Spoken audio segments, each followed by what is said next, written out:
শিৱসাগৰ জয়সাগৰ সপোন নগৰত জঘন্য কাণ্ড যৌন নিৰ্যাতনৰ বলি এগৰাকী দুৰ্ভগীয়া কিশোৰী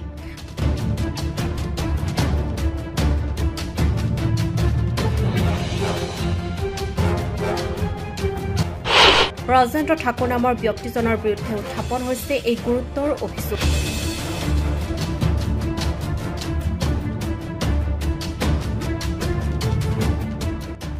ঘটনা সন্দৰ্ভত জয়নগৰ আৰক্ষী ইতিমধ্যে ৰাজেন্দ্ৰ ঠাকুৰক গ্ৰেপ্তাৰ কৰিছে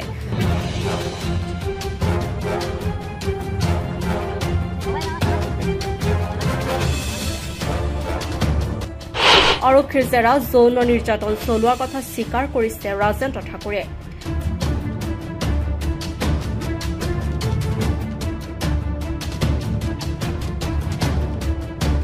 25 ছেপ্টেম্বৰ সংঘটিত হোৱা ঘটনাটো কালিহে পোহৰলৈ আহে পৰৱৰ্তী সময়ত স্থানীয় সচেতন ব্যক্তিয়ে অভিযুক্ত ঠাকুৰক আৰক্ষীক গতাই দিয়ে আৰক্ষীয়ে ৰাজেন্দ্ৰ ঠাকুৰৰ লগত থকা গজেন্দ্ৰ ৰাজকো আটক কৰিছে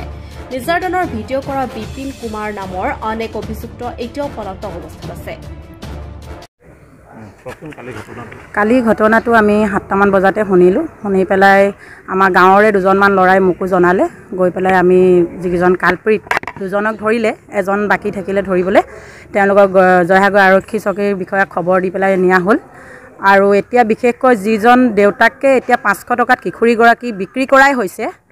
তেওঁ কঠোৰতকৈ কঠোৰ শাস্তি পাব লাগে কালপিট দুজনে যিটো শাস্তি পায় আমাৰ হিচাপ মতে তেওঁ বাপেকজনে বেছিহে পাব লাগে আৰু আমাৰ নাৰী নিৰ্যাতন চলিয়ে থাকিব বুলি ভাবো যিটো আমাৰ আইন আনিছে তাতকৈ কঠোৰ আইন আনিবৰ কাৰণে আমি আহ্বান জনাইছোঁ আৰু কালপিটক শাস্তি পোৱাটো আমি বিচাৰোঁ ফাঁচি হোৱাৰ বাবে আৰু বাপেকৰ হেৰিটো হ'ব লাগে ঘটনাটো কি হ'ল মানে আজি আমি ঘটনাটো ইতিমধ্যে আমি গম পাইছোঁ যে যোৱা ইংৰাজী 25 তাৰিখে ঘটনাটো হ'ল কিন্তু আজি আমি তেওঁলোকৰ দুজন ব্যক্তিক আমি গম পালোঁ যে 25 তাৰিখৰ দিনাখন জয়সাগৰ অঞ্চলত সপোন নগৰ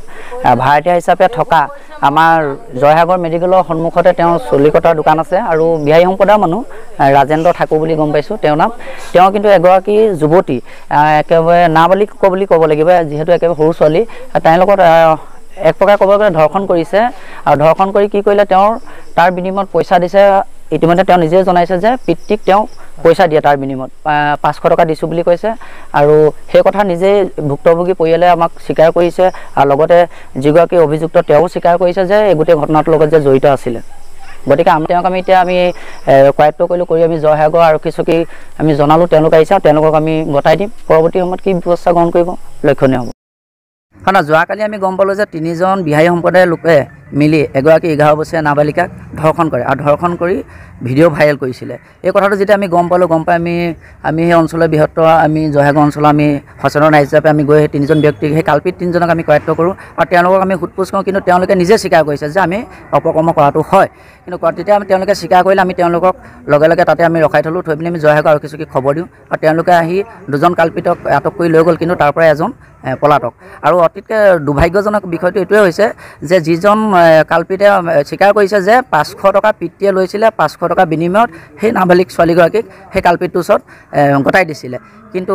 আৰু সেইজন যিজন মদাহী বাপেক আৰু বাপেকজন খুব কম সময় আজি বেছি দিন হোৱা নাই ৰিহাবৰ পৰা ওলাইছে সেই তেনেকৈ 500 টকাৰ কাৰণে নিজৰ সন্তানক এই কালপিতৰ আগলৈ ঠেলি দিছে গতিকে সেইজনো এজন কালপিত গতিকে তেখেতকো উচিত শাস্তি পাব লাগিব আৰু লগতে যিজন পলাই আছে সেইজনৰ শাস্তি পোৱাটো আমি আশা কৰিছোঁ অতি দুখৰ বিষয় শিৱসাগৰত পুনৰবাৰ কিশোৰীক নিৰ্যাতনৰ ঘটনা হৈছে শিৱসাগৰ জয়সাগৰ অঞ্চলত এগৰাকী 11 বছৰীয়া কিশোৰীক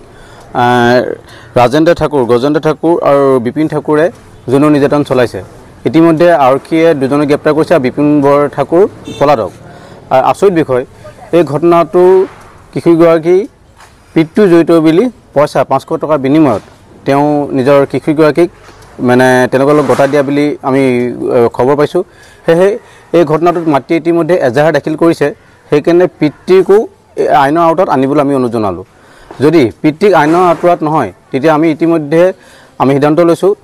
CWC DCPOক আমি স্মাৰকপত্ৰ প্ৰেৰণ কৰিম যেতিয়ালৈকে পিতৃক গ্ৰেপ্তাৰ নকৰে যেন ছোৱালীজনী চাইল্ড হোমত ৰখাৰ ব্যৱস্থা কৰে আৰু কাউন্সেলিঙৰ ব্যৱস্থা কৰে আৰু বিশেষকৈ এই ক্ষেত্ৰত ধন্যবাদ জ্ঞাপন কৰিব লাগিব সৰ্বভাৰতীয় যুৱক ফজল ডাঙৰীয়া অৰূপ ডাঙৰীয়ালৈ তেওঁলোকৰ তত্ত্বাৱধানত গোটেই ঘটনাটো পোহৰলৈ আহিলে যিহেতু ঘটনাটো আমি যেতিয়া খবৰ পাইছোঁ কালি 25 তাৰিখৰ ঘটনা এই ঘটনাটো 25 তাৰিখৰ ঘটনা আৰু এনেকুৱা পৰ্যায়ে পাইছেগৈ চুলি কাটিব যাওঁতে তেওঁলোকৰ পৰা ফ্ৰীকৈ কাটিছে যুৱক দুই এজনে বোলে সুধিলে কি চুলি কিয় ফ্ৰীকৈ কাটিব লৈছে নহয় এনেকুৱা তেনেকুৱা ঘটনা